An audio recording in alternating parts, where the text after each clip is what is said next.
My name is Alex, and I've always been drawn to the unknown. As a freelance photographer, I've spent years chasing the perfect shot, those fleeting moments of beauty that most people never see. But lately, my work had become stagnant. The same landscapes, the same cityscapes, nothing seemed to inspire me anymore. That's when I heard about the Whispering Woods. It was a place shrouded in mystery, a vast forest on the outskirts of a small town, known for its untouched beauty, but also for its dark legends. Locals whispered about hikers who ventured in and never returned, about strange lights flickering between the trees at night, and about unearthly howls that echoed through the darkness. Some even claimed the woods were cursed, haunted by ancient spirits or creatures that defied explanation. Of course, I didn't believe any of it. Superstition, I thought.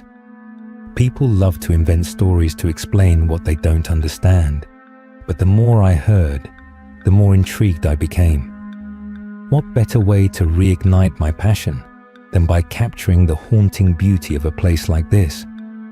If I could photograph something truly unique, something that no one else had seen, it would make my career.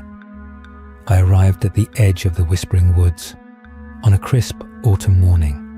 The air was thick with the scent of pine and damp earth, and the leaves crunched under my boots as I stepped onto the narrow trail. The townsfolk had tried to warn me one last time. "Don't go in there," an old man at the gas station had said, his voice trembling. "It's not safe. People don't come back." I smiled politely and assured him I'd be fine. I had my gear, enough supplies for a few days, and a GPS to guide me. What could go wrong? The first day was almost idyllic. The forest was breathtaking. Towering trees with leaves painted in shades of gold and crimson, sunlight filtering through the canopy in golden beams. I set up camp in a small clearing near a babbling brook, its gentle sound lulling me into a false sense of peace.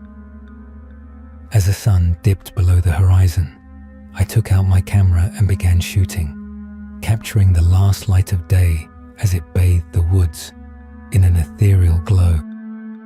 But as night fell, the atmosphere shifted. The comforting sounds of the forest, birds chirping, leaves rustling, gave way to an oppressive silence. Then, faintly, I heard it. A low, guttural growl, like nothing I'd ever heard before. It sent a chill down my spine, but I brushed it off as my imagination. After all, forests are full of strange noises, especially at night.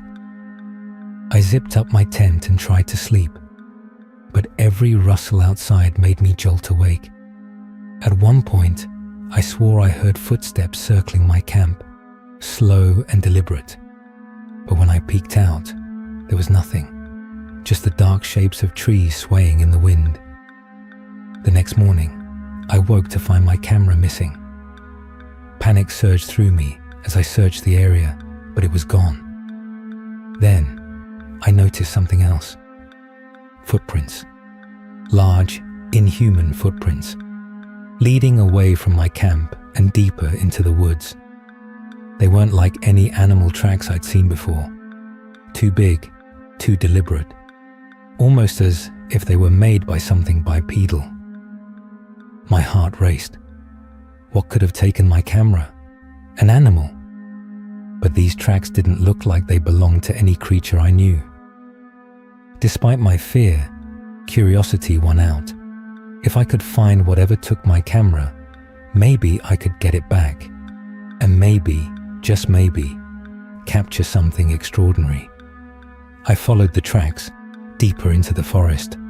The trees grew denser, their gnarled branches reaching out like skeletal fingers.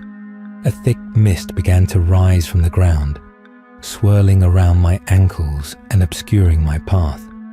The air grew colder, and an uneasy feeling settled over me, as if I were being watched. After what felt like hours, I stumbled into another clearing. In the center lay a wounded backpack, its fabric torn and stained with what looked like blood. Beside it was a broken camera lens, shattered beyond repair. My stomach churned. Who did this belong to? Were they still here? And what had happened to them? As I knelt to examine the backpack, a low growl echoed from the shadows between the trees. I froze, my eyes scanning the darkness. That's when I saw them. A pair of glowing insect-like eyes, watching me from behind a moss-covered trunk. They were unblinking, otherworldly, and filled with a hunger that made my blood run cold. I stood there, paralyzed with fear, as the eyes continued to stare at me. The mist seemed to thicken, making it hard to see anything else. My mind raced. Was this some kind of animal?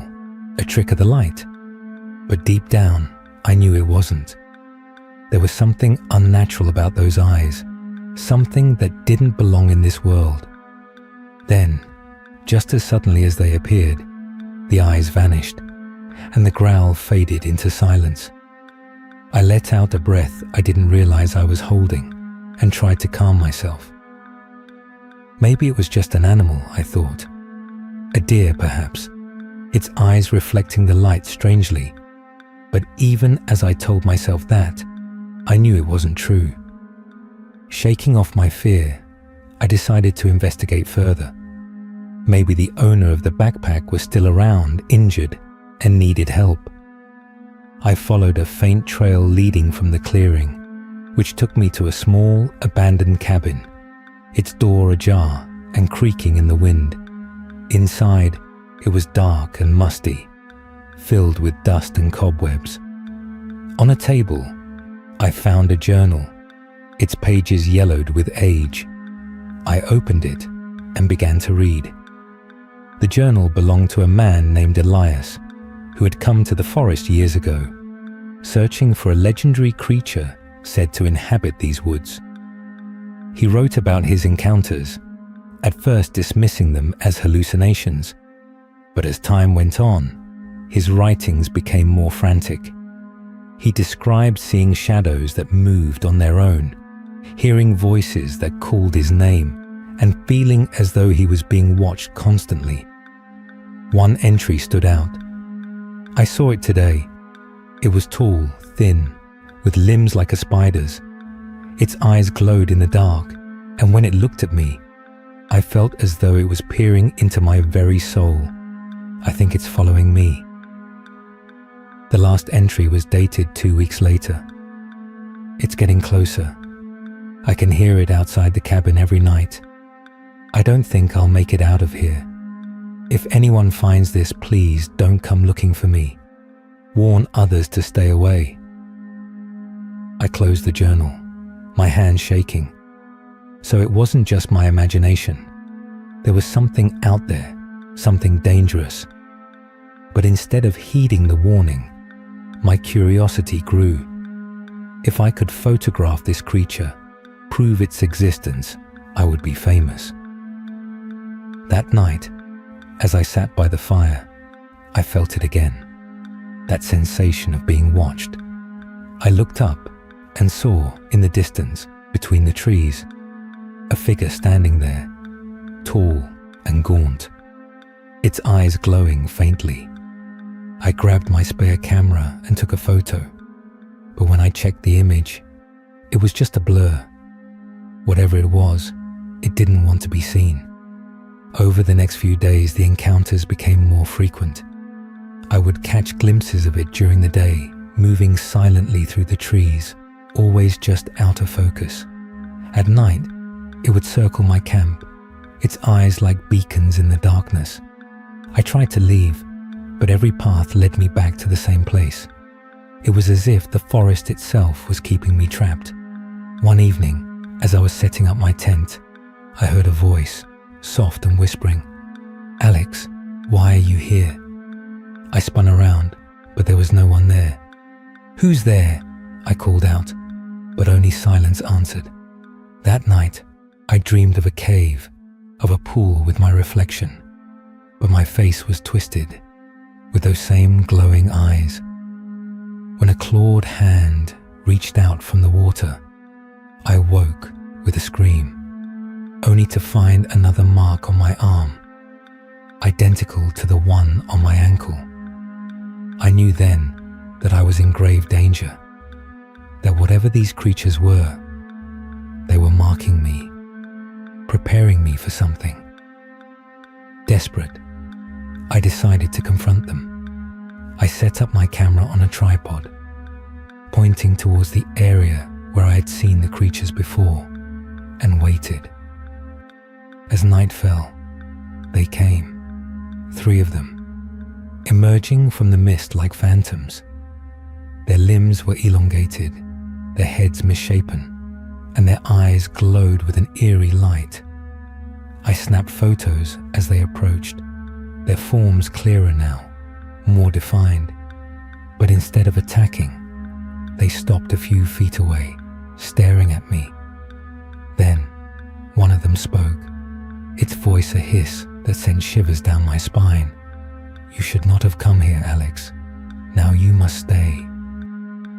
Before I could react, they lunged at me, their long limbs wrapping around me like tentacles. I struggled, but it was futile. They dragged me into the forest, deeper than I had ever gone before.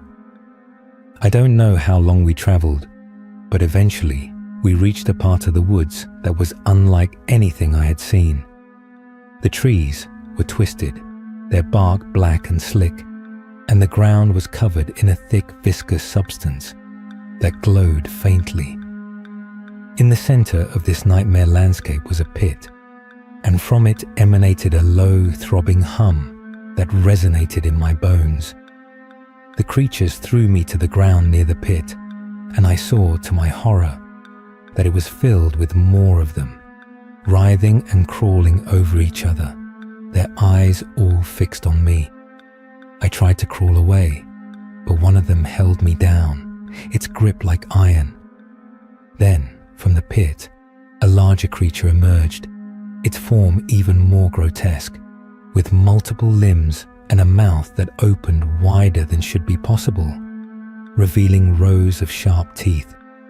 It spoke, its voice echoing in my mind. "You have seen too much, Alex. Now you will join us." I screamed as they began to pull me towards the pit, their hands tearing at my clothes, my skin. In my desperation, I remembered the camera. With my free hand, I managed to press the shutter, capturing one last photo.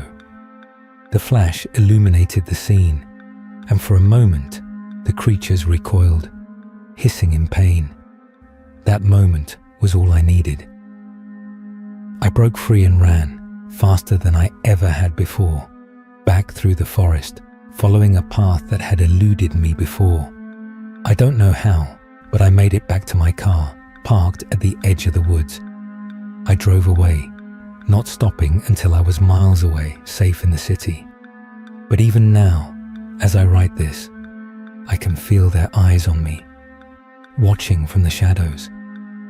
When I looked at the photo I took, I saw not just the creatures, but something else. Something that looked like me, but wasn't. I fear that part of me is still there, in that pit, waiting to be born anew. So if you ever hear of the Whispering Woods, heed this warning. Stay away, for there are things there that should not be, and they will claim you, body and soul. It's too late for me. I can feel them coming again, pulling me back into the darkness. If you're reading this, know that I'm gone, but my story lives on, and perhaps, in some small way, that is enough.